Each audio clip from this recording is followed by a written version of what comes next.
welcome everyone to our Geography Matters webinar for September. Tonight we'll be learning more about ecocide, earth laws and the future of environmental law here in Australia. Tonight we are very lucky to have a wonderful presenter and interviewer as always for this webinar series. Our presenter this evening is Dr. Michelle Maloney, who is the co-founder and national convener of the Australian Earth Laws Alliance, Adjunct Senior Fellow at the Law Future Centre at Griffith University, and Director of the New Economy Network Australia and Future Dreaming Australia. Michelle's work focuses on creating systems change across law, economics, education and ethics to shift industrialised societies towards regenerative, earth-centred governance. Our interviewer tonight is Rob White, who is an Emeritus Distinguished Professor of Criminology at the University of Tasmania. He's written extensively in the areas of criminology, youth studies, and eco-justice, and has a particular interest in the concepts of ecocide, the rights of nature, and the impacts and ramifications of climate harms. Without further ado, Michelle, we'll throw over to you. Thank you so much, and good evening, everyone. It's lovely to see you all. I'm going to share screen and bring up some slides if all goes well. And also, I'd really like to, before I do anything, I'd really like to mention that Rob and I will both be just co-presenting and then having a chat and then opening up for any questions other than Rob interviewing me. So it will be a shared performance this evening, and I hope that that's lovely for you all. I'd like to acknowledge country. I live, work and play on the absolutely beautiful country of the Kabi Kabi peoples. So I'd like to acknowledge the elders past and present and all of the Indigenous peoples across this continent. Land was never ceded, and it always was and always will be Aboriginal land. And I also look out across Jinnabara country, which is up to the Glasshouse Mountains. So that's why I've acknowledged both peoples. In our presentation tonight, I'm going to talk about earth jurisprudence and earth laws, and I'll also be discussing elements of the rights of nature. And then I'll hand over to Rob, where he'll be able to talk about ecocide, some green criminology, which is his area of expertise. And he'll then begin a discussion about future issues for Australian environmental law. I'm then going to finish off with just a few thoughts about Aboriginal people's legal system, and the absolutely powerful earth-centered collaborative stewardship system that they built over millennia, and how it can inform the kinds of future law that we need if we're going to survive into the future. So that's what we're going to be doing today. I'll probably talk about 15 to 20 minutes, and then Rob will do 15 to 20, and then I'll do another 5 at the end. So that's our little plan. Just quickly, my organisation, the Australian Earth Laws Alliance, has been a labour of love for more than a decade, and we work to increase the understanding and practical implementation of earth-centred governance. We have a strong focus on looking into the world of governance inside Australia, but we're also connected to lots of international networks and organisations.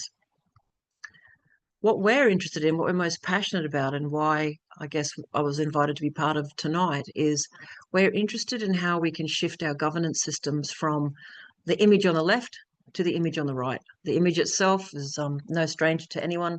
It's the eco, but it really is a lovely representation on the left, with human beings seeing themselves at the very top of all things, that all other beings are below them.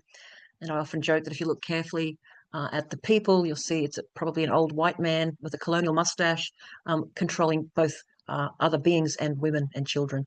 But to the right-hand side, what we're interested in is how can human beings play a greater role on this planet in caring and nurturing for Earth, and a lesser role in causing harm. In simple conceptual ideas, that's really easy. But when we go through what's going on in the dominant industrialised Western and other governance systems of the planet, we can tell it's very hard to unravel and to change things so that they can be looking at a different future. So to earth laws, my dodgy little umbrella icon is to remind me to say earth laws as a concept is really emerging and evolving and shifting and changing and erupting in a wonderful way. I like to use the umbrella example because there really is a constellation of different ideas floating around in the world of earth laws. Earth jurisprudence, which I'll talk about in a moment, which is like the theory of an earth-centered governance system and an earth-centered legal system. And of course, rights of nature, legal personhood for nature, ecocide. But then there's a whole bunch of other ideas too. There's ecological law, there's earth system governance, and these are the ideas that are coming out of the recognition of the past 30 years that Gaia, or the earth system, is one big interconnected system. So reflecting on that and sort of spinning out of what science has been telling us about the planet, there's an emerging earth system governance and law network globally. There's concepts around earth trusteeship, the earth condominium. There's lots and lots of more earth-centered legal and governance concepts floating around, many of which have landed in a very solid way, generating laws and policies. But here in Australia, the other side of that is that there's a pre-existing legal system which many countries of the world have and had prior to European colonisation in the last 500 years. In Australia, many of the Indigenous people that I work with refer to the legal system in lots of different ways, but many say first laws is a great way to talk about the law, because the law comes from country. The land is the source of the law. And I'll speak a bit more about some of these concepts that I've been with great with great gratitude, learning over the last 20 years, and in the last 10 years, collaborating with Indigenous elders like Mary Graham and Anne Paulina and others. And as a person who grew up in Western ways of thinking and Western education, and then spent her 20s trying to decolonize how I think about the world, this has been perhaps the most exciting learning journey of my life. And I see it reflected in the work that people are doing all around the world. So it's very, very interesting and very important. So the way to think about what AELA is interested in, and I can only speak about the work that we do, if you look at the trunk of the tree, our inspiration is all about earth-centered governance, and there's two big branches to that. The first, which I'll talk about in a moment, is Thomas Berry's work, and more broadly, Western deep ecology, which for those who don't know, deep ecology is a kind of reference to the kinds of systems that people were thinking about in the last 40 to 50 years, even longer in Western societies, understanding that we're deeply interconnected with nature, challenging the notions of separation. And everyone from Arne Ness to Joanna Macy to our own John Seed, lots of terrific people talking, writing and teaching about how we are connected and what we can do to reconnect ourselves, not just at a personal level, but within a community of life. So that's the kind of Western stuff that's been really exciting and informative for me, at least. But of course, the other big branch of knowledge for AELA, or that we're learning, is working with Indigenous elders and friends around Australia and around the world. And I want to really give my respects to Mary Graham and Anne Paulina, people whose work I have just learnt so much from. So let's talk a bit about earth jurisprudence, the theory of an earth-centered legal or governance system.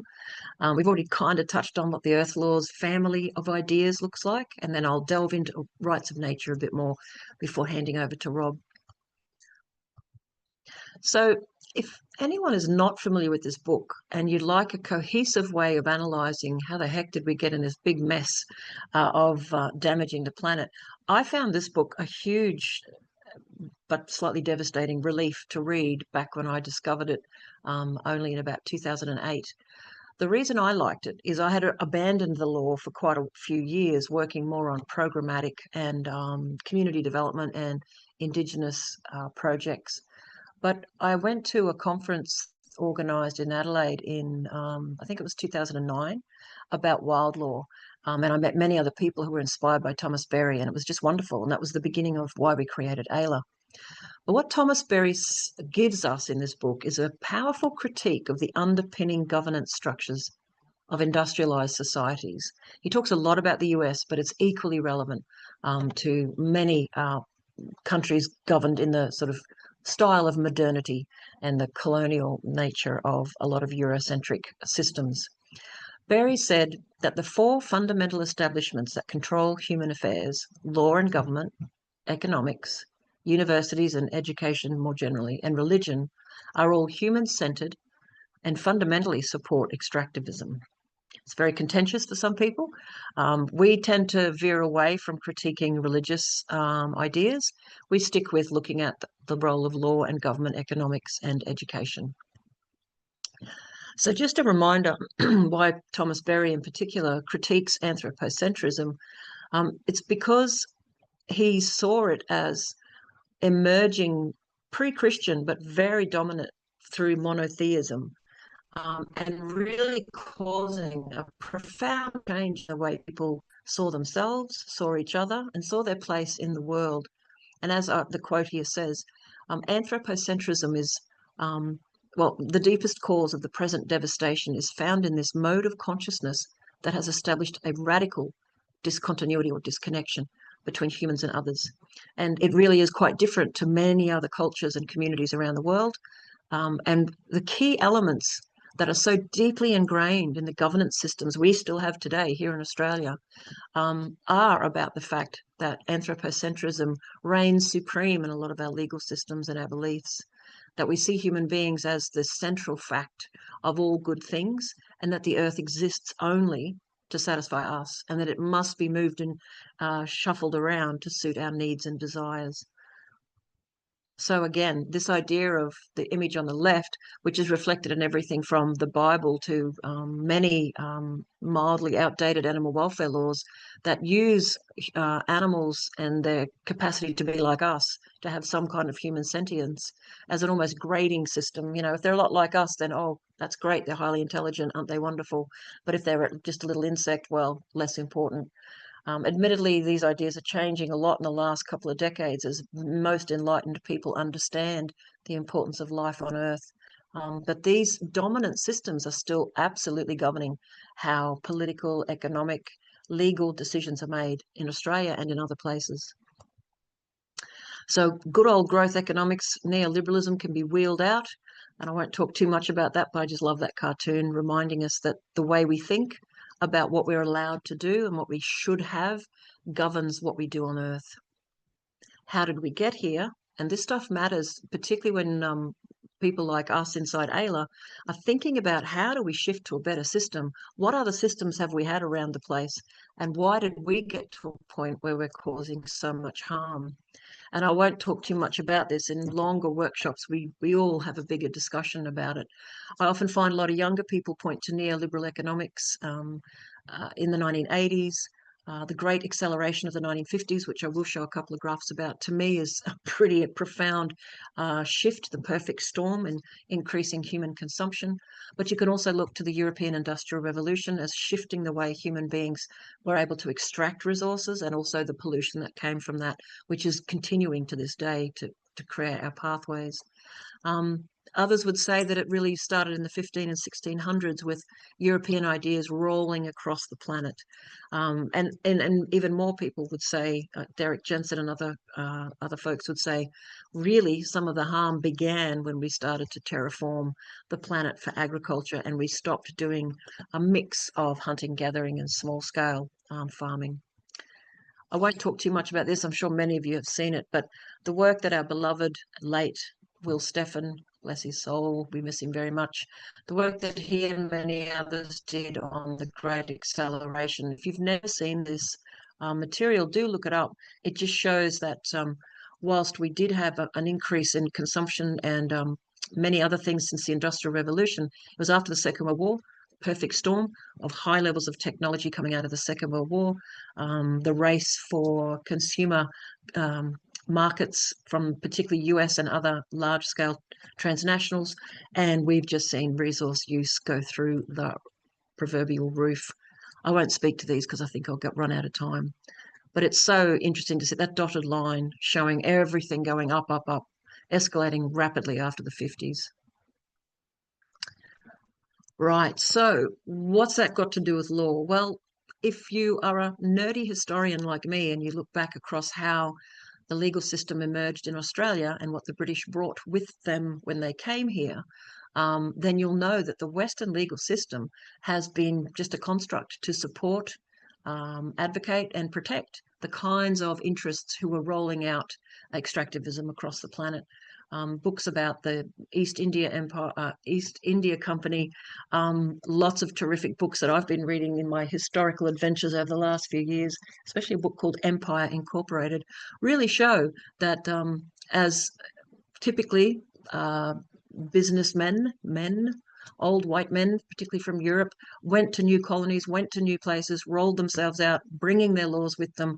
The laws were moved and shifted and changed to support the kinds of business enterprises and extractivism that they wanted. So the Western legal system, and I could talk about it for days, but I won't. The history of it is really interesting. And private property law, the treatment of nature as a commodity for human use is very old, much older than a lot of people would think. Even with Alfred the Great pulling together some of the laws in the 800s, they were then forming on old Viking laws of torts and other good things. So many aspects of the British legal system are old, and that's important because environmental law, I'll mention it in a moment, is really just a very young cousin. Environmental laws started in the 1970s, the way we see them today in the West, and they're really trying to peck away at private property laws and other legal systems that are 500, 800, 1,000 years old. So the current Western legal system supports extractivism. It only sees human laws as the highest authority. Nature is a commodity for human use. That's it. And while there are rights for humans and corporations, there's no rights typically, or there wasn't until the last decade, for the natural world. I won't go through the others. When you compare what Earth jurisprudence is calling for, it says, rather than just having humans making laws where it says we can have whatever we want and then we damage things and we might fix it up later, Earth jurisprudence suggests that the great law, the laws of the natural world, are higher than human laws, that we live in a community of interconnected subjects, not just a collection of objects. And in this particular way of framing things, rights of nature is actually really important, and I'll come to that. But firstly, and I know Rob will talk in much more specific detail about some of the flaws and problems we're seeing in the legal systems in Australia and around the world. Why are Earth laws emerging now? You know, rights of nature laws and many of the Earth laws developments are very much a 21st century thing in terms of pushing back against Western law. So why? The ecological crisis and climate change has definitely shown us we need profound systems change. And a lot of the activists and advocates for Earth laws, rights of nature, etc., globally will say that we haven't done enough. And the thing that I've just mentioned before, it is a truth that environmental law as we know it, the command and control laws that emerged from the US in the early 1970s, the Clean Air Act, the Clean Water Act, all of these laws have achieved very good things. Excuse me. But it's really is trying to mitigate around the edges of a massive rolling entity that is the capitalist mode of thinking and the private property basis of our society and our economy. So environmental law has been effective in many places, but it's got a number of flaws and a number of issues that people challenge. Excuse me. Oh, I forgot to bring a drink of water with me. It's foolish. Okay. So I'm just going to talk about rights of nature and legal personhood for nature as two constructs inside this bigger Earth laws family of emerging law and policy. Excuse me. So what are rights of nature laws? Very quickly, they are simply laws that aim to change the legal status of nature from being human property to being recognised as rights-bearing entities of their own. Now, that's a simple definition. It's actually should be a very profound shift in the world when rights of nature laws actually come together. We're seeing rights of nature laws emerge in lots of different ways all around the world. One of the first steps was actually in the USA in the 2006-2007, where local communities began asserting their community rights to defend their place and the rights of nature to not be destroyed. In 2008, many of the Indigenous and other people creating the new constitution for Ecuador spoke to some of the organisers of those early rights of nature laws, and they wove it into their new constitution. historically speaking, in 2008, when the Constitution was changed, a lot of people in the West, because I started talking about this stuff in 2011, and a lot of lawyers would laugh you out of the room, and other people would say it's just a South American thing. But the fact that a constitution could say that the entire jurisdiction of its legal system recognise the rights of nature has become a very powerful basis, and there's been more than 30 cases finding in support of nature. But the real shift for a lot of traditional Western thinkers was in 2017, when the Whanganui River in New Zealand was granted legal personhood by the New Zealand government. It's quite a different construct from the constitutional stuff, but actually recognising an ecosystem, not just an entire country or jurisdiction, an ecosystem as a living being and a legal entity. It really shook things up, and it's been hugely influential. We've seen a lot of different places do many actions and try to get laws to protect their rivers. New Zealand also has the Urewera Forest and the Taranaki Mountain also have legal personhood.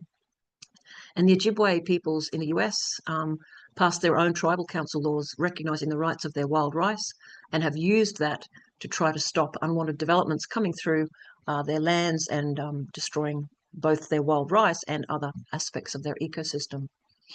So rights of nature now, and I should put in a slide for the Eco Jurisprudence Monitor. It's an online tool, and it's got it's got most of the laws and many of the policies around rights of nature. But you can see from that list alone that just in the 10 years that's gone by, we've seen an emergence, a rapid emergence of lots of different laws in lots of different places. It's very, very interesting. I won't talk too much about this because I know I'm actually probably meant to wrap up and hand over to Rob now. But what I talk to with my students and others who I teach is, at the end of the day, rights of nature isn't some magical, mystical thing that's going to solve all the problems. It's trying to completely shift the way that natural systems can be represented in the law. Some would suggest that rights of nature is a means to an end, meaning it's just a bridge towards an ecocentric way of being, and that it shouldn't be seen as the only end game, because it does still fundamentally rely on a lot of litigation, but it should also be triggering greater capacity for people to be planning to preserve the living world or keep it regenerating. But these key questions, if you are interested in rights of nature, take a snip of that. You should always ask who or what has rights, and what rights does it have? Who can enforce them? And does it make any difference? What impact does this law have? So, who or what has rights? Is it the river? Is it the river and all of its communities? It's the river and the people. What rights does it have? Under legal personhood, rivers are really just, they say that it has the same rights as a legal human being, which is like a corporation. Whereas under subjective rights, they'll state what the rights that a river has to flow, to support life, to do lots of groovy river things. All of the detail can help you understand.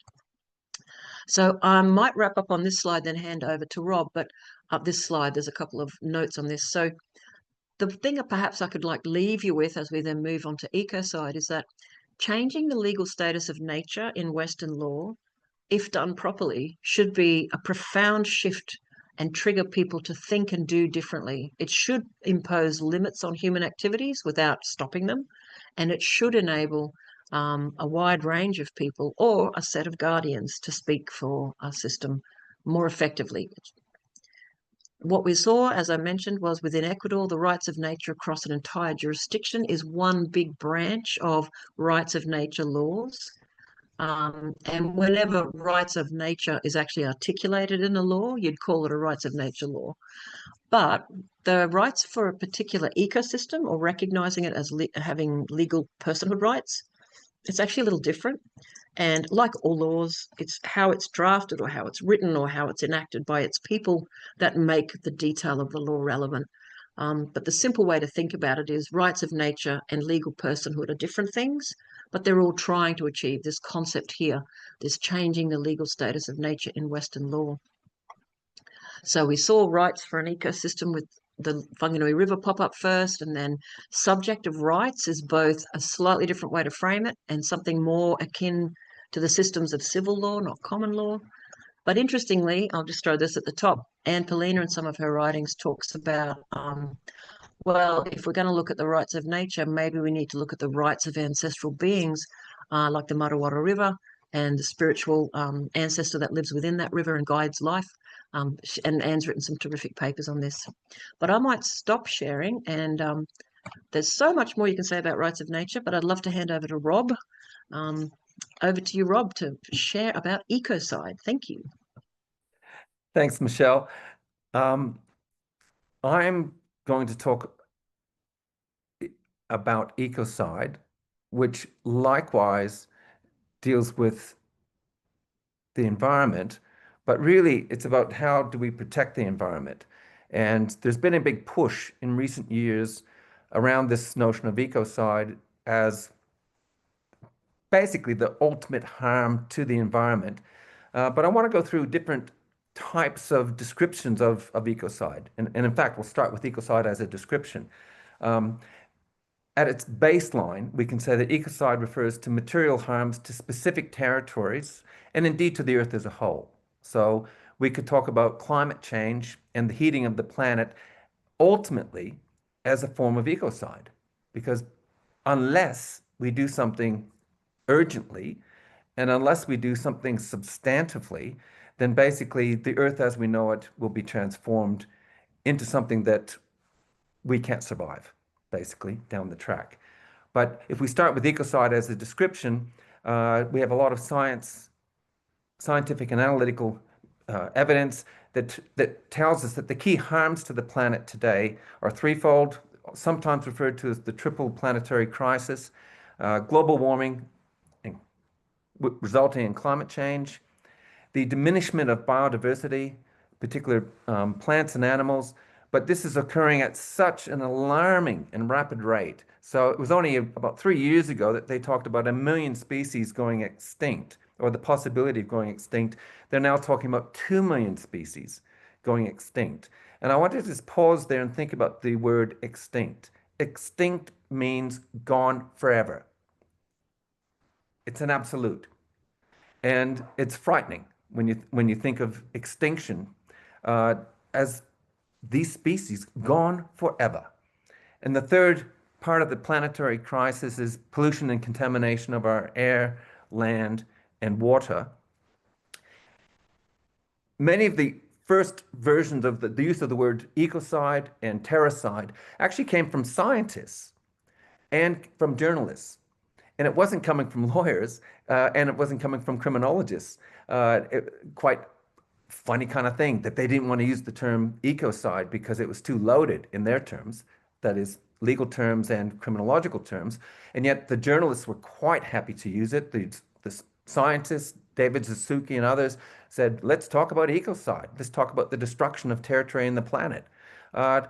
In recent times, there's been a push to make ecocide an international crime and an international crime that occurs in peacetime. So there is, in the Rome Statute, which helped set up the International Criminal Court, there is in fact the crime of ecocide, but it only pertains to destruction of environments during periods of war. There's been a big campaign over the last 15, 20 years to make ecocide an international crime in times of peace. So basically, it's an aspirational thing. Some countries are starting to adopt ecocide as a crime, but the push ultimately is to embed ecocide as an international crime within the Rome Statute and covered by the International Criminal Court. And Stop Ecocide International is a foundation that proposed the definition. About a dozen legal experts put together this definition, which very much mirrors the existing definition of ecocide in the Rome Statute. So they said, for the purposes of this statute, this is their proposed statute, ecocide means unlawful or wanton acts committed with knowledge that there is a substantial likelihood of severe and either widespread or long-term damage to the environment being caused by those acts. Critics of this definition have said, well, actually, that tends to be within the remit of the Rome Statute, which emerged really with an anthropocentric kind of perspective, because it talks about genocide, war crimes and so on, but basically from a human-centered perspective. So a third approach to ecocide is to look at it from the point of view of eco-justice. And so the argument here is that ecocide should look at harm being based on broad ecocentric criteria. Accountability should be expressed as strict liability. I'll come back to that one in a moment. But the idea here is that ecocide should be constructed to include the non-human as well as the human, and that the non-human should be valued intrinsically, not simply because of what it means for humans, but we should value nature for its own sake, that we need to talk about non-human animals and plants as being incorporated into the concept of who can be harmed and who can be victimized through this kind of ecocide.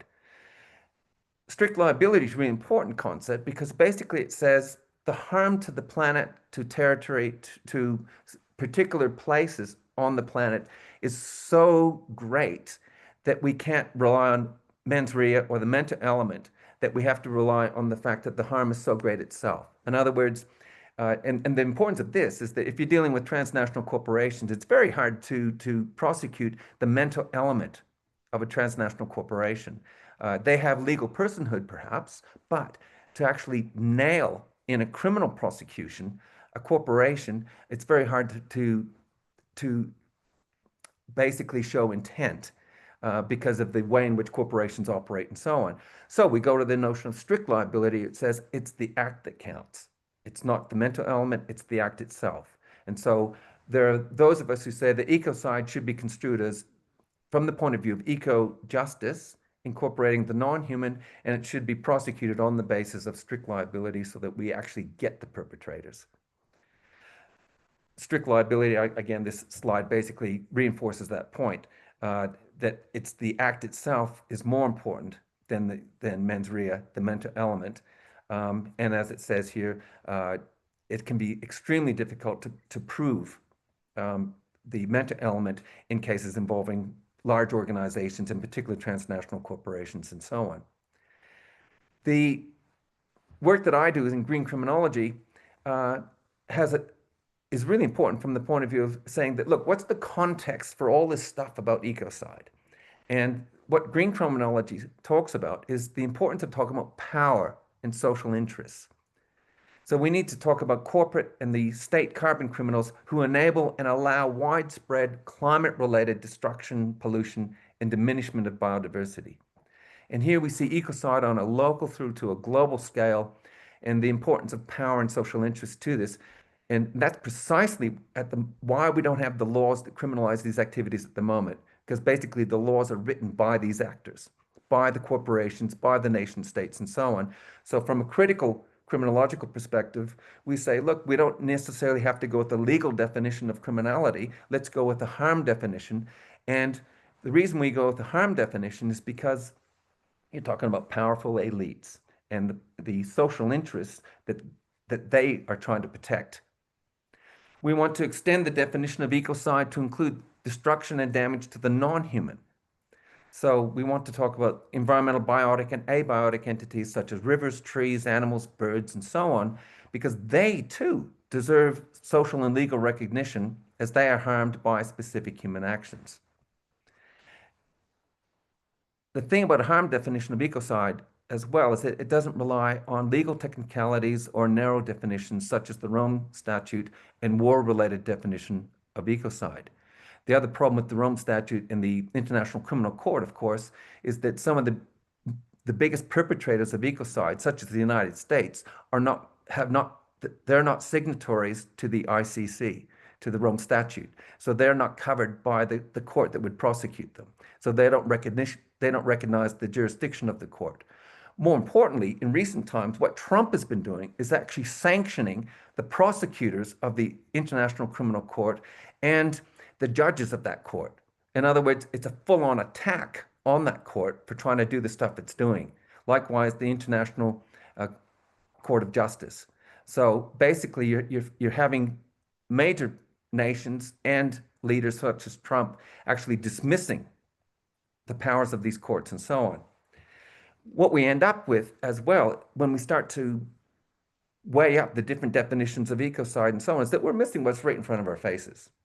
and that is the genocide and ecocide in places like occupied Palestine, in Gaza, where you have literally the destruction of the environment and basically the ability of people in Gaza to live, not just simply now, but into the future. It's the destruction of the soils, of the water, the freshwater systems, of the things that humans and non-humans rely on to sustain life. So there's a lot of discussion that needs to be taken over. How do we interpret ecocide? What happens if we put it into place? Who's going to enforce that kind of crime? But from a critical green criminology perspective, we want to expose the harms occurring to the planet. And so ecocide is a shorthand way in which we can talk about environmental harm of a very dramatic nature. If we look more generally at global legal developments,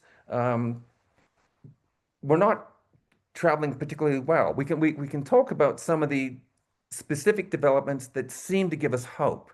The legal status of apes and dolphins, the legal personhood granted to certain specific rivers and mountains and so on. We can talk about the European Union Directive on Environmental Crime, and it gives us some hope that there's some movement in the protection of the environment. But at the end of the day, carbon emissions are going up. We're still seeing the rapid diminishment of biodiversity and ecological destruction of specific regions and territories. So we've had never in the history of the world have we had more environmental laws and really innovative laws. And yet never in the history of our human world have we seen such grave destruction. And basically it comes back to that question of class and state power again. The legal veneer that papers over the contours of class rule is thus exposed.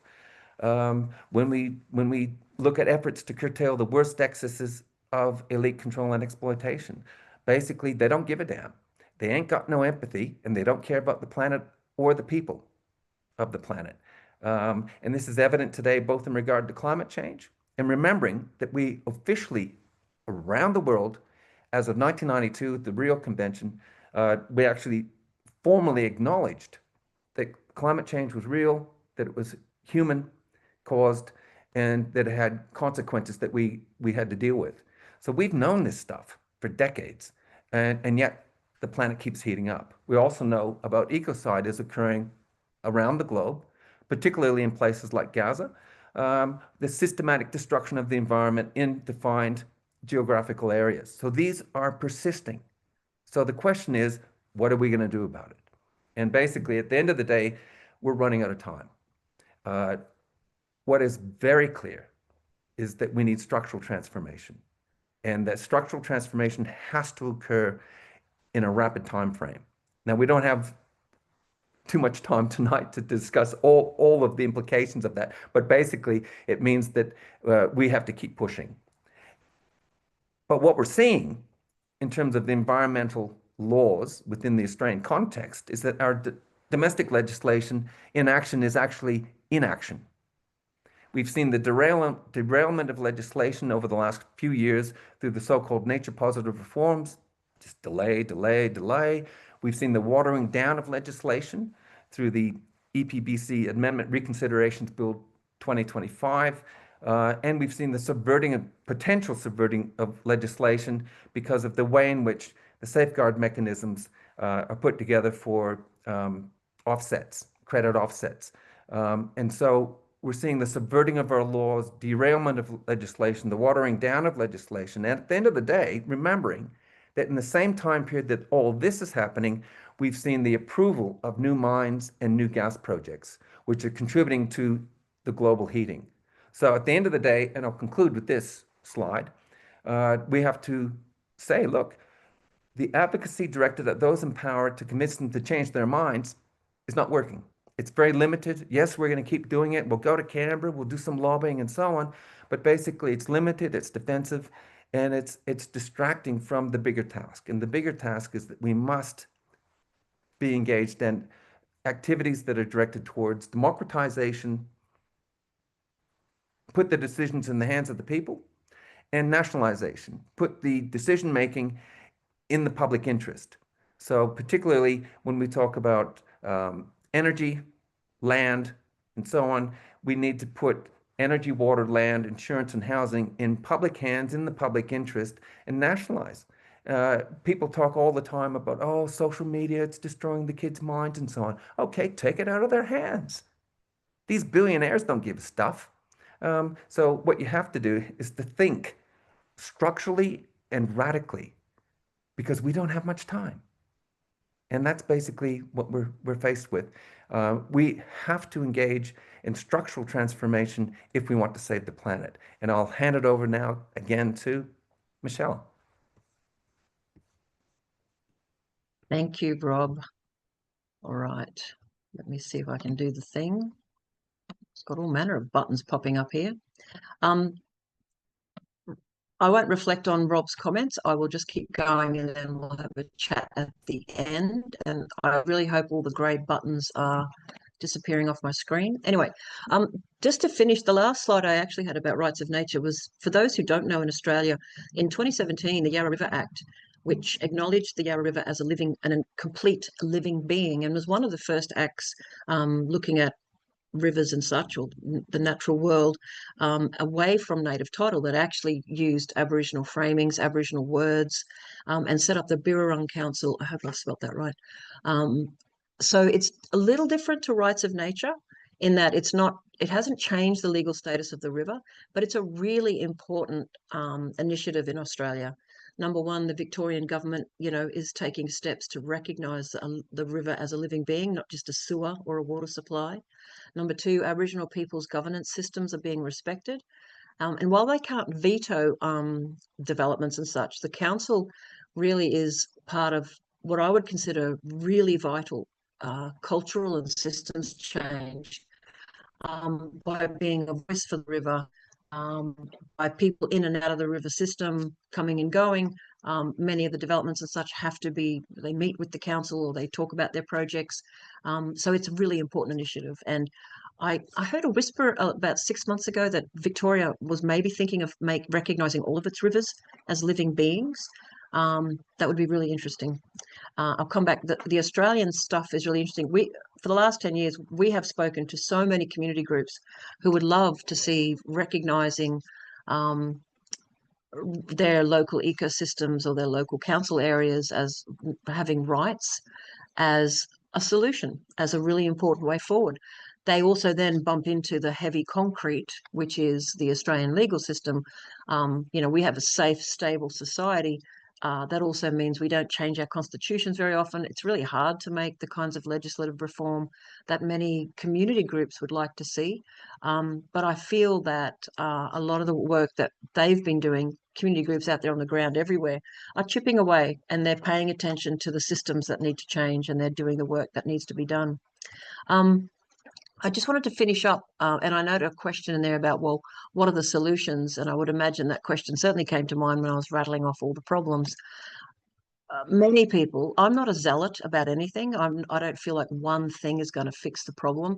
I think the complexity of where we've gotten, that big tied up knot of bitumen road, to me is exactly how it feels. I think, what are the solutions? It depends on the problem. If we're talking about corporate corruption, legalised ecocide, those kinds of things can be shifted through law reform. But many other activities, the law, kind of as Rob has hinted, the law's not going to save us. What we need is, really significant change at the local level, where communities are doing the good work, but getting more support for restoration, for carbon sinks, and throwing lots more trees in the ground.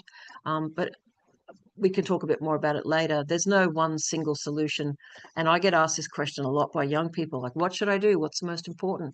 I say, find what you actually enjoy doing, because you're going to need the energy to keep going, whether it's science, whether it's social work, whether it's an interest in governance like nerdy folks like myself, whatever it is, it's a myriad, it's a jigsaw puzzle of many different component parts. But at the same time, it's actually also simple. We have to reduce our consumption. We have to reduce our carbon emissions. But to the positive side of all this, I want to talk just very briefly about first laws and bioregional law. So I've already mentioned that I work with a really remarkable woman, Mary Graham. And if you haven't looked at her work or you're not familiar with her, please Google her. She's been working for decades on sharing and understanding about Aboriginal governance systems, the relationalist ethos. Even on our website, we've got probably a dozen talks by Mary now. And she has shared, I think, the overall constructs of how Aboriginal governance systems worked in a way that many non-Indigenous people understand very well. She talks about Aboriginal law, LAW/LORE, so the rules, but also the stories and the narrative, which is the dreaming about those rules and how to live in a place. And sometimes she describes the entire system, because the entire continent was managed by groups who never decided to centralize their power, that they all stayed in what we would call in Western framings a deep bioregional relationship with place, and the laws came out of country. So Mary would call it a place-based, sacralized, collaborative, ecological stewardship system. And the further I go down into the trying as a limited Western brain to understand the deep metaphysical relationship people have with country and how that shaped their laws and rules, the more in awe I am of it, and the more it's just the way of the past, and it's got to be the way of the future. So first laws, there's so much written about a lot of these things now. I'm looking at my bookshelf. If you're interested and haven't seen the Songlines book series, it covers a whole range of issues, including a bit on law. Mary and Morgan Brigg have got one coming out on, I think, politics. There's so much you can read, but really it is about deep place-based governance, where the land is the source of the law. And interestingly, a lot of Indigenous communities didn't have a rights-based legal system. It was about laws of obligation. It was about the community learning the rules and the norms and the culture from elders, and then perpetuating that. And everyone having their role, everyone being an ecological steward in their own way, everyone having different pieces of the puzzle. And the saddest thing, I think, that one of the greatest tragedies of modern times is the way the British Empire and then the Australian legal systems have treated Aboriginal peoples, but also Aboriginal law, because it is got a profound offering to the systems change we need here in Australia. And that links to bioregioning. And I'm literally getting off this webinar and then jumping on to another webinar, which is part of an international conference on bioregional approaches. AELA's passionately interested in bioregionalism and bioregioning, because it is all about how, if Aboriginal people say the land is the source of the law, then someone interested in bioregional law would say, rather than top-down laws from someone in Canberra or Brisbane allocating how state planning should work so that the corporations can benefit the most and communities are constantly on the edge begging to change things for the better, what we really need are place-based laws. If you live in a desert, you should be living by desert laws. You should have your own unique system of how to look after water, how to look after those lands, the kinds of stuff that shouldn't happen.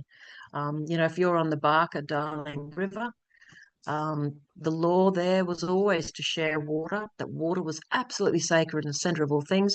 What did we do in the Western system? Well, we sold off leases to cotton growers who would absorb all the water legally and illegally, dry out the river and reduce its resilience and capacity to live even once a flood comes through.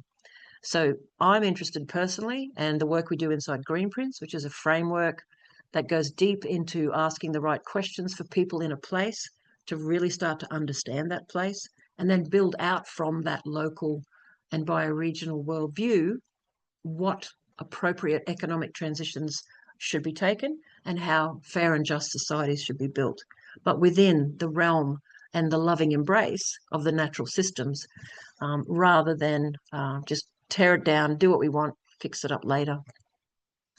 And the final slide, I think it's the final one I just want to share, is why am I interested in first laws, and why do I think that Aboriginal governance systems have so much to offer in terms of future solutions? It's because when you look at the map of Australia, here's what Western science tells us about Australia. This is the IBRA 7 classification of 89 bioregions. And I think this is the 419 sub-regions. And you can see I've put the Aboriginal map of Australia here. Even Western science, which is trying to articulate what nature is telling us about herself, how her geology and her soils and her vegetation exist. Even Western science knows all this stuff, and we're trailing way behind 60,000 years of Aboriginal knowledge. But then when you look at Aboriginal, this is a governance map. You know, these people cared for this place, these people cared for this place. You can see the essence of people born into place, loving their place and looking after it. And to me, that's the future of most of our environmental laws. Not all of them. We still have to be good bioregional neighbours, and we have to be excellent citizens, global citizens, caring about the global commons, reducing our carbon emissions.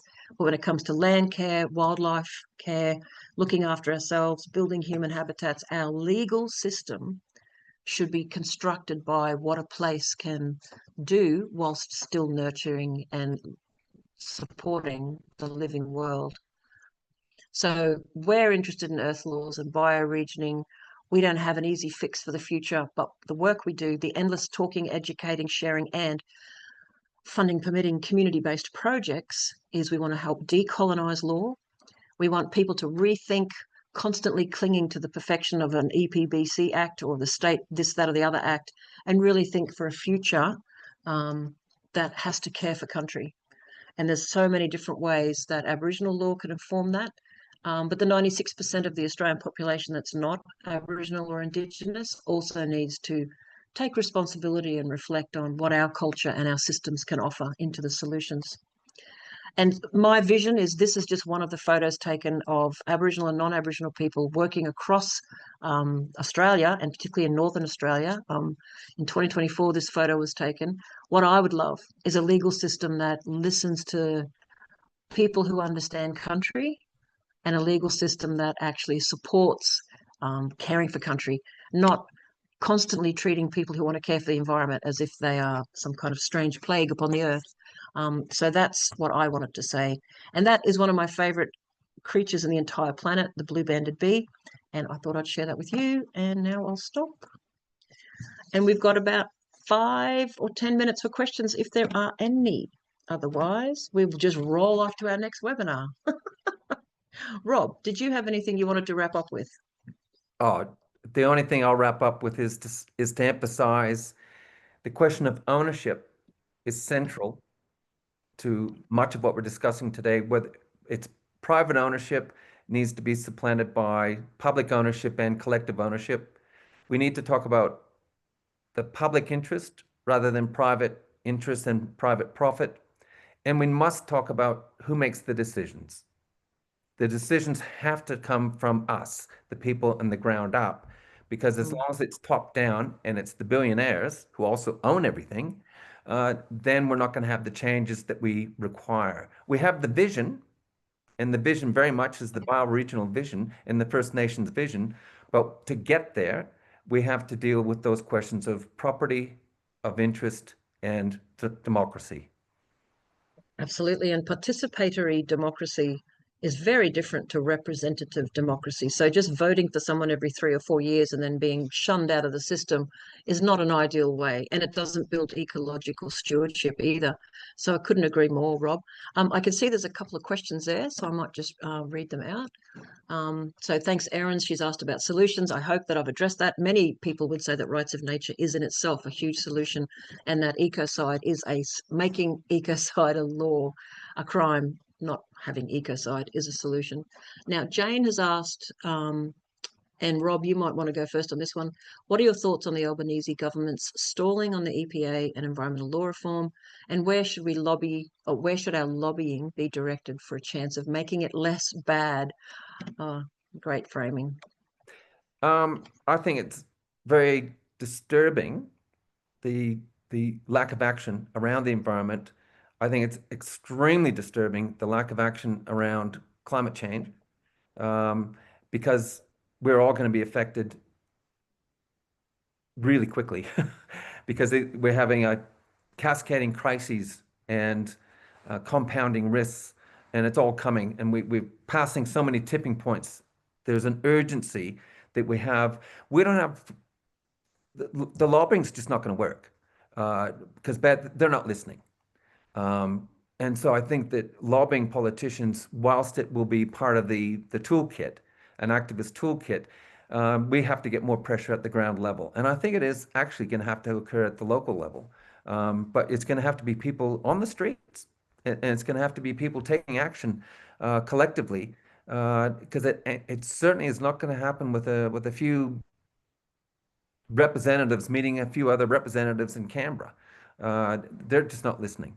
And like I said, the situation is too damn urgent to rely on lobbying. I think we have to generate a new political force in Australia. And I'm not sure if I had this correct. I saw it very briefly, but is it true that South Australia has banned all political lobbying, all lobbying and sponsorship for all politicians now? And if that is the case, then that's definitely a law we should emulate across Australia. Because Rob's right, we know that a lot of the pressure on our governments come from the vested interests that seem to have power and a hold over them for money, for all of the things. What are my thoughts on the government stalling? I think it's sad. I think it's ridiculous given the mandate they got in the last election. And look, if your forte is talking to politicians, I say talk to them, lobby them, do whatever you can, do the community action, do whatever you can, because I think the more we all join in, the better. Aaron's asked again, can we be more proactive with our students? We need to be more encouraging. Absolutely. AELA, in our courses and in the work and in the teaching and in the mentoring, we're always saying there's always a ziggy-zaggy way to the end, meaning there's lots of ways to achieve good things, and it's still really important. Carolyn has asked, I'm fascinated by the rights of the Yarra River, although I do remember it's seen as a living being. It doesn't actually have its own rights. Interested in our thoughts about the Ecocide of the Great Dividing Range for large-scale renewables. Traditional owners are concerned. Do you think anyone has the right to destroy our last remaining biodiversity? Look, I absolutely do not think anyone should be destroying any level of forests or ecosystems or vegetation at all. We should be thoroughly into the restoration. Renewables, 20 years ago were the solution to everything. I still think they're the solution to most things when it comes to energy, but obviously we don't want to see renewables rolled out at a large scale and in places where we shouldn't be clearing. It's that simple. It doesn't matter what the activity is. We've cleared, I think, 13 to 18% of the entire continent, and there's lots of slides that will show us how much damage we've done. The last State of Environment report told us everything's declining. There should absolutely not be any more felling of trees for any of these developments. There's enough cleared land to put some of these wonderful progressive energy sources into other places.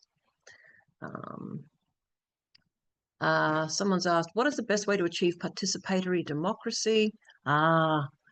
Look, it's exactly what Rob said before. The reason governments don't make laws saying ecocide is a crime is because they are influenced by the very people who are actually committing ecocide. And it's actually the same with participatory democracy. The only way we can, not the only way, one of the main ways that we can have a greater engagement of ordinary people on a much more regular basis in the decision-making for local places is to change some laws and set up other systems for people to get together. So you can, in theory, remembering that state governments create local governments are only the creation of a state law, you could, in theory, change a state's law to ensure that local governments do regular citizens' assemblies and lots of other processes that I can't think of at the moment, where people can be involved in serious information gathering and serious information processing, and then working out together solutions based on, ecological benefit. So ways to increase participatory democracy: get specific, find your target. Do you want to change the elections? Do you want to increase more people into the decision-making around local laws and state planning laws, or whatever it is? Get specific and work it out, and then go for some kind of reform. And then there's also just the sheer people power factor, whether it's things like Lock the Gate or people coming together and developing their own alternative discussions. I wish I could see more of that in Australia, but we're all a bit busy trying to survive the mental health and economic crisis, I think. But there are so many ways citizens can just come together and develop ideas and then push those ideas and influence people. And also, of course, influence politicians. And all the teals flowing in, the independence, is hopefully a good thing. I'll stop talking and take a breath, Rob, but do you want to answer that question? David said, at risk of playing devil's advocate, how do we motivate and reward the technological progress that is essential to resolving many of our crises? That's a big question. Well, I think it's the wrong question, because ultimately we're talking about power and interests that are the cause of the problem. And we can't look to technology. Who owns the technology and who drives the technology? And if you look at the impact, for example, of AI on the environment, we're using huge amounts of water as cooling to cool down the infrastructure for AI. We can't rely on the very people or the very technologies that in fact are part of the problem. So the solution has to be different. And we have to think about the world differently. We have to reclaim back some of the decision making into our hands. And that's going to require concerted effort. And I agree with Michelle that it's going to occur in very specific, pick something and work on it. Be specific, work on that campaign, but also be aware that we're in alliance with other people across Australia, but also worldwide. And there's a bubbling away in Africa. Watch Africa over the next decade, because you're going to see a hell of a lot of change occurring in Africa as they really shed the colonial shackles and redevelop in a different way. And I think what we have to do is see hope where we can, but we have to build here locally. We have to build new alliances, and we have to actually think not only about going beyond business as usual, but we have to go beyond politics as usual.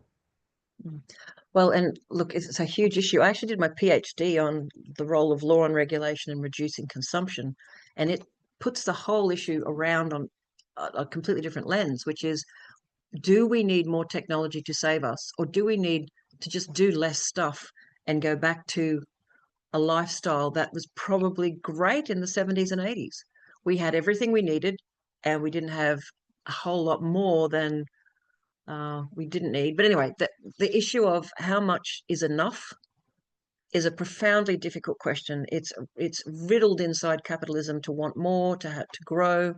Yes, we need the technology. We need enough technological development to have renewable energy so that it can be a bridge to reducing fossil fuels, while we actually work out ourselves what Mother Nature can in fact provide. What humans want to demand and strip from her. This is why we're in the mess we're in now. We actually need to rethink our place in the world. And this is another reason why Indigenous peoples around the world who worked out how to do steady state economics in their own place and live in a place forever, this is something that we can do, even though there's a lot more of us and our world is different. We can have a better quality of, I'll just leave it this way. How many people do you know are suffering mental health problems, or they can't afford the way the cost of living is going, and at the same time they're working really long hours and they're kind of miserable?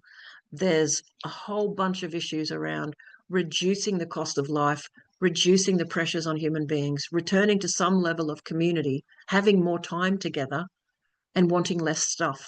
And it sounds very idealistic, but honestly, it's going to happen anyway. If we move towards collapse, then people will be not enjoying a lot less stuff.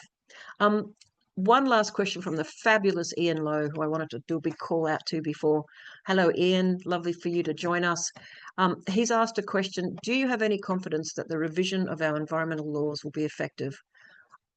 I don't know if Erin is going to let me be negative, but I personally don't feel that fiddling around with the EPBC Act is going to make massive changes. It will improve things and it will give us a greater buffer to stop certain things, but we need to be working at the bioregional level, allowing human beings to make their own local places healthy, or making them make it healthy, and shifting the system completely.